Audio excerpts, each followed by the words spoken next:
What is good, Stackers University? Hope everyone's doing well.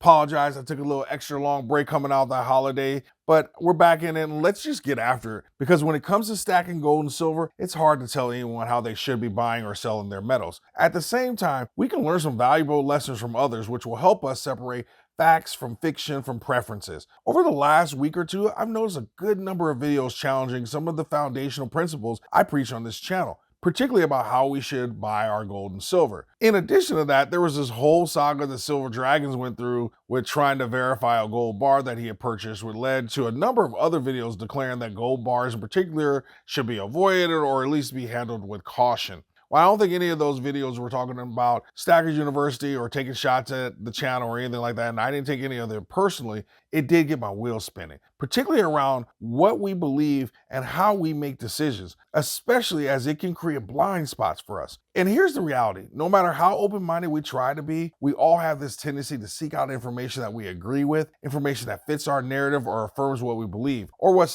psychologists or behavioral finance theorists call confirmation bias. So let me kind of talk about my weekend. So after a very disappointing Black Friday sales situation, I was looking forward to Small Business Saturday to swing by one of my LCSs to show them a little love and also discuss some of the topics I alluded to earlier. Unfortunately, my main shop was closed because both of the guys had actually caught the Rona. So I decided to check out a recently opened LCS. And while it's a new LCS, I have gotten to know the owner a little bit from local coin shows where he would have vendor tables. Remember, a long time ago, I did a video on coin shows and the importance of meeting dealers because it's a great way to expand your list of places to buy from or even sell to. Well, I'll link to that playlist in the top right corner. You can find that video in there. So I show up at the LCS, I reintroduce myself, remind him of the shows where we met. After making these connections, giving him about 5 minutes of my best charm, explaining that I was checking him out because I wanted to spend some money locally for Small Business Saturday. Remember I told you to tell your LCSs about that. At any rate, within 10 minutes, literally everything about our interaction changed. He had switched his posture, he had taken out his salad, was starting to eat his lunch, and I'm over in the corner petting his four-legged baby named Leroy that was wearing a super cute emotional therapy and security guard t-shirt. We started chatting about the market and pricing and inventory, etc. And then I finally hit him with, hey, I have a YouTube channel and that I'd love to get your thoughts on a couple of issues. Over the next hour, I learned a number of lessons and he reinforced a number of key concepts. At some point during our wrap session, some ladies walked in to sell some junk silver and silver dollars, which is my point number one. And that's fake silver. There's a lot more fake silver out there than I ever imagined, and many people have no idea that they're holding fake silver. After helping the first woman, the second woman began taking out her silver dollars, and one of the coins landed on the glass table, and from across the room with his back to us, the LCS said, I hate to tell you this, but I can tell from over here that those are fake. Immediately, he went through all 19 of her coins, verifying that indeed each one of them was fake. It was tough to watch that woman and her friends go through the emotions of realizing that the person she had bought them from had scammed her. Regardless of whether it was intentional or not, the woman was out of a little over $400. And after we left, we spent a lot of time talking about fakes and how he spots them and the various tools he uses to verify them. And then basically after years, he can almost tell immediately. He also shared that most people come in with fakes and have no idea that they have them in their possession. He then told me that he doesn't suggest people buy from private parties until they are very experienced buyers and can do things like hear the sound difference, feel the weight, and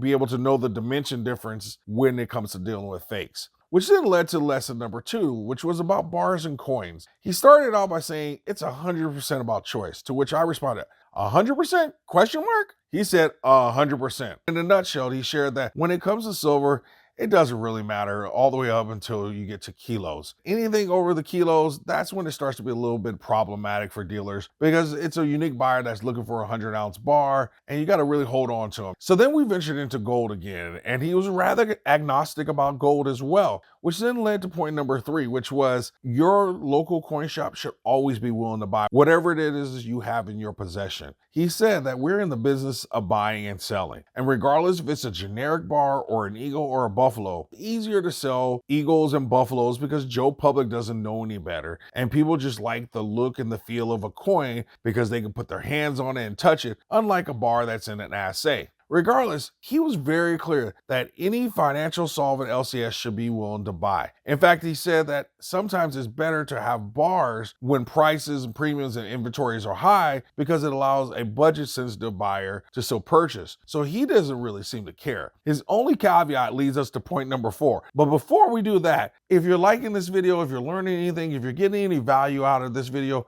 could you please do me a favor, hit the like button. It helps send the word to YouTube to let them know that you are enjoying this and more people will enjoy this, and it helps get the video out to more people, and I really do appreciate that. And while I got your attention, I want to send a shout out to Justin and his wife over at Moon Portion Market here. I'm going to put the card up here for you, and I'll also put a slide in so that you can see it. Justin and his wife were kind enough to send me a piece of Zincite, which is actually a really, really rare metal. And so I'm trying to make sure you can see it here. Thank you, Justin, so much. That's so very kind of you. Justin knows that I usually have crystals on the table and gifted me this. So I appreciate it so much, brother. I'll make sure folks know where you are and how to get a hold of you. And with that, let's go back to point number 4. It's about the spread. Come on. Now, you know that's not what I'm talking about when I say spread. And just as a quick recap, spread that I'm referring to is the difference between what it costs you to buy the metals minus what you receive when you sell. When you acquire your metal, you pay spot plus premium to buy, or that is your acquisition cost. And then when you get ready to liquidate, you get spot plus a premium, anything that they give you over spot. The spread is the difference between the premium that you paid when you bought and what you received on the back end. That's why I always talk about you don't get your money back on the premiums. It's just how much do you not get back, if that makes more sense. So hands down, this was my favorite part of the conversation, but because like all good salesmen and saleswomen, he hit me with the, well, you'll get your money on the back when you sell the coin statement. I then said, but you spend more money on the front end. I then shared that on my channel, I preach buy the lowest premium, most recognized item, and use the savings to get more metal, to which he agreed. He then shared that coins like the kangaroo, he'll try to give $15 over spot back when he sells it, but he sells it for $120 over spot. When it comes to the coins like eagles or buffaloes, he tries to give $30 to $50 back when he buys them back, but you are also paying anywhere from $160 to $190 over spot. So when you think about it, there's $100 to $130 price spread that you just don't get back. At the same time, he usually gives spot for a bar, which you may have paid $70 to $100 over spot when you bought it. And he said the key though is how much premium you paid when you bought it. He then reiterated that that's why it's 100% personal preference, because no matter what, he will buy both at any given moment. Personally, if a coin and a bar are within $20 or $30 of each other, I tend to buy the coin. I personally have zero issues with buying bars, especially since almost all of my bars have been about $30 to $40 over spot. I'm going to do a video on gold bars here in a couple of days, and I'm going to really break that down. The LCS also shared that if he had to make a recommendation, he would suggest, and wait for this, the Britannia. He said because of all the security features, the lower premiums, and the beauty, he believes the Britannia is actually the best value. And actually, I don't know if I disagree with that. He then hit me with probably the most important point, which was point number 5, talking to your LCS. And I have to admit that I definitely need to do a better job of reminding you this on this channel, but you really, really, really need to be speaking with your LCS about your specific market. He reminded me that before he opened up a shop, he would travel up and down the state buying and selling. And he said, while there aren't huge differences, people need to do exactly what I was doing, going to the LCS, making sure their stacking matches the local market that they're going to liquidate in. As 2022 comes to a close, folks, I'd like for us to spend some time this month in December preparing ourselves for 2023 so that we can hit the ground running. With that, I have 2 questions for you that I want you to respond to in the comments. What topics would you like for me to cover this month? And 2, would you be interested in participating in a live Saturday morning Q&A session with me? Let me know in the comments section. Finally, I have to tell you that it is so easy being Dr. Stacker when I have all these A+ students. So the only thing left is for you to always stack smarter and never stop learning.